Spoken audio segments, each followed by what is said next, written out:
Akhir-akhir ini saya melakukan sebuah eksperimen yang sangat-sangat random, di mana saya ingin mencari tahu apa sih dampak dari orang yang kurang tidur dengan cukup. Dari eksperimen yang saya lakukan, saya menemukan bahwa ternyata kurang tidur dengan cukup dapat memberikan dampak yang sangat-sangat tidak nyaman bagi keseharian hidup saya. Motivasi saya tiba-tiba menjadi menurun. Saya tidak mood untuk baca buku, tidak mood untuk olahraga, dan bahkan saya kehilangan kontrol saya atas emosi saya sendiri. Sedangkan ketika saya membandingkannya dengan ketika saya tidur dengan cukup, saya menemukan sebuah perbedaan yang sangat signifikan. Dimana ketika saya tidur dengan cukup, pikiran saya menjadi lebih jernih, saya jadi lebih termotivasi untuk baca buku, olahraga, dan emosi saya bisa 100% saya kontrol. Eksperimen ini membuat saya bertanya-tanya dan ingin mencari tahu lebih dalam tentang apa sih dampak dan manfaat dari tidur bagi kesehatan tubuh maupun mental kita. Men who sleep 5 hours a night have significantly smaller testicles than those who sleep 7 hours or more.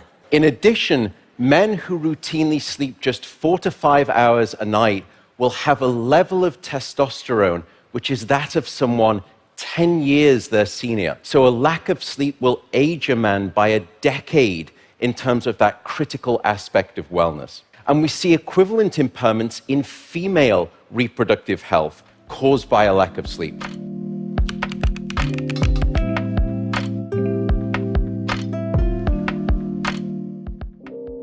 Menurut sleepfoundation.org, orang dewasa itu membutuhkan setidaknya 7-9 jam waktu tidur per harinya demi memenuhi tahapan-tahapan dari non-REM sleep menuju ke REM sleep. Dan angka ini tentu berbeda bagi jenjang usia yang lain, jadi perlu disesuaikan ya. Non-REM sleep atau non-rapid eye movement sleep adalah kondisi tidur yang ditandai dengan aktivitas gelombang otak kita yang melambat, bahkan 10 kali lebih lambat daripada gelombang otak kita ketika sedang bangun. Pada tahap ini, otak kita akan melakukan aktivitas mentransfer dan menyaring memori. Dalam kata lain, otak kita itu dapat memilih mana memori penting yang bisa dimasukkan untuk memori jangka panjang dan mana memori yang tidak penting yang bisa dibuang karena keberadaannya yang tidak efisien. REM sleep atau Rapid Eye Movement Sleep adalah kondisi tidur yang ditandai dengan aktivitas gelombang otak kita yang lebih cepat, bahkan sama seperti gelombang otak kita ketika sedang bangun. Pada tahap ini, fungsi otak visual, motor, memori, dan emosi kita akan menyala, disertai oleh sekantung perasaan, motivasi, informasi yang dikombinasikan ke dalam satu layar film atau biasa kita sebut dengan mimpi. Oke, sekarang kita sudah tahu bagaimana sih mekanisme otak dan tubuh kita ketika sedang tidur. Nah, pertanyaan berikutnya adalah, apa sih manfaat dari tidur untuk kesehatan tubuh dan mental kita? Alasan tentang mengapa kita membutuhkan tidur yang cukup, itu ternyata sangat menjawab apa yang saya alami dalam eksperimen saya. Tidur yang cukup dapat memberikan kita manfaat yang sangat luar biasa bagi mental maupun fisik kita. Ketika kita sedang bangun dan beraktivitas, otak kita akan dibombardirkan oleh segala sensori input dari lingkungan eksternal. Non-REM sleep dapat membantu otak kita mencerna dan menyimpan data dan skill yang dibutuhkan untuk kita bisa survive. REM sleep dapat mengkonek data-data tersebut dengan pengalaman maupun pengetahuan dari masa lalu kita. Hal ini ternyata sangat penting untuk menumbuhkan insight-insight baru dalam otak kita dan mencari solusi secara lebih kreatif dan inovatif. Tidur yang cukup juga dapat memberikan kita kemudahan untuk belajar dan berkonsentrasi. Karena saat non-REM sleep, otak kita akan membuang hal-hal yang tidak efisien dan tidak perlu untuk disimpan di dalam otak. Otak kita pun akan terasa lebih ringan dan lebih mudah untuk mencerna sesuatu yang baru. Tidur yang cukup juga dapat menjaga kesehatan tubuh kita. Kenapa? Karena saat kita tidur, internal body kita atau tubuh dalam kita akan mengeluarkan sebuah cairan protein yang bernama cytokines atau cytokines, nggak tahu gimana nyebutnya ya. Cytokines ini bekerja sebagai antibodi untuk melawan infeksi ataupun penyakit. Ya, jadi tidur yang cukup itu ternyata juga bisa membantu Anda melawan infeksi maupun penyakit. Seperti obat gratis kan ini. Namun sekarang pertanyaannya, bagaimana dengan dampak dari orang yang kurang tidur dengan cukup?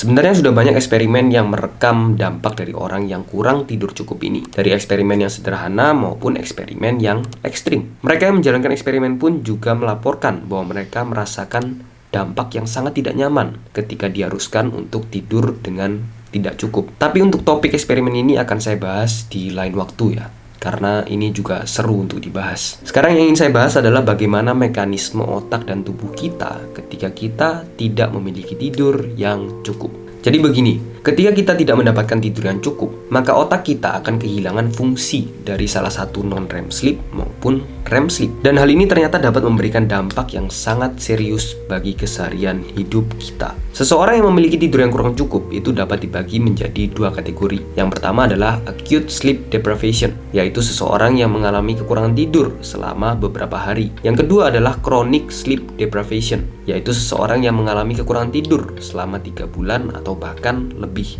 Perlu diketahui bahwa kedua kategori ini itu sebenarnya berbeda dengan insomnia. Insomnia adalah ketika seseorang tidak bisa tidur meskipun dia sudah memiliki waktu luang yang cukup untuk bisa tidur. Sedangkan sleep deprivation adalah seseorang yang tidak bisa tidur karena adanya tuntutan, jadwal, pekerjaan, atau mungkin karena keinginan untuk mencari kesenangan berjangka pendek. Faktor penyebabnya tentu sangat banyak dan beragam mengenai kenapa orang tidak bisa tidur. Dan saya yakin kalian pasti sudah tahu ya, scrolling sosial media, stres mikirin pekerjaan, uang, karir, sekolah, atau bisa juga stres karena kejadian masa lalu yang traumatis seperti kematian seseorang, patah hati, kehilangan pekerjaan, yang dampaknya itu bisa berujung pada insomnia. Seseorang yang kekurangan tidur itu dapat kita lihat melalui berbagai simptom, seperti cenderung berpikir lebih lambat, susah berkonsentrasi, kehilangan motivasi, emosi tidak bisa dikontrol. Kekurangan tidur ternyata juga dapat memberikan dampak yang cukup serius bagi kesehatan tubuh fisik maupun mental kita.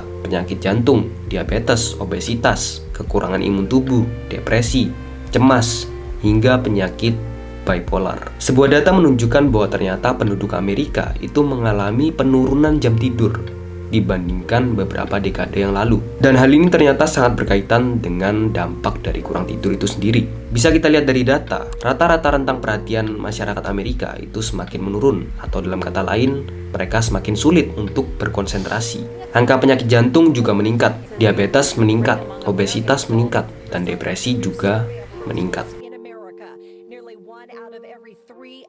Lalu sekarang pertanyaannya adalah bagaimana cara kita bisa memiliki tidur yang cukup? Ya, kita masuk ke solusinya. Tidur yang cukup itu memang bersifat subjektif ya bagi setiap orang. Seseorang bisa saja merasa cukup untuk tidur 6 jam, 7 jam, 8 jam, atau bahkan 9 jam. Semua itu tergantung pada apa yang Anda rasakan ketika Anda sedang beraktivitas dalam kehidupan sehari-hari. Apakah Anda merasa lebih segar, termotivasi, mudah berkonsentrasi, dan bisa mengatur emosi setelah Anda bangun tidur dan beraktivitas? Atau Anda malah merasa lebih loyo, tidak ada motivasi, susah konsentrasi, dan tidak bisa mengatur emosi setelah Anda bangun tidur dan beraktivitas? Jika Anda mengalami simptom-simptom dari kekurangan tidur dan merasa bahwa Anda susah untuk bisa tidur, maka berikut adalah cara-cara supaya Anda bisa tidur dengan lebih cepat, nyenyak, dan cukup.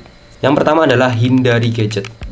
Ya, kalian pasti sudah tahu lah ya kenapa. Karena gadget adalah alat distraksi yang bisa mengganggu segala aspek dalam kehidupan kita. Dan saya yakin kalian semua sudah tahu.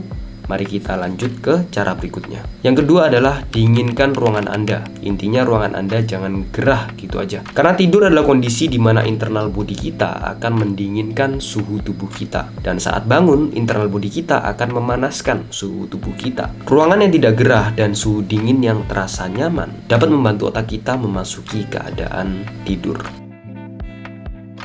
Yang ketiga adalah jadwalkan waktu tidur kamu. Tubuh kita itu memiliki jam internal yang bernama circadian rhythm. Secara singkat, tubuh kita itu dapat mengatur kapan kita harus waspada, yaitu ketika siang hari, dan kapan kita harus ngantuk, yaitu ketika malam hari. Tidur di jam yang sama setiap harinya dapat membantu otak kita menyusun jam internal dan menyusun jadwal yang teratur tentang kapan kita harus tidur dan kapan kita harus waspada. Yang kelima, menulis sebelum tidur.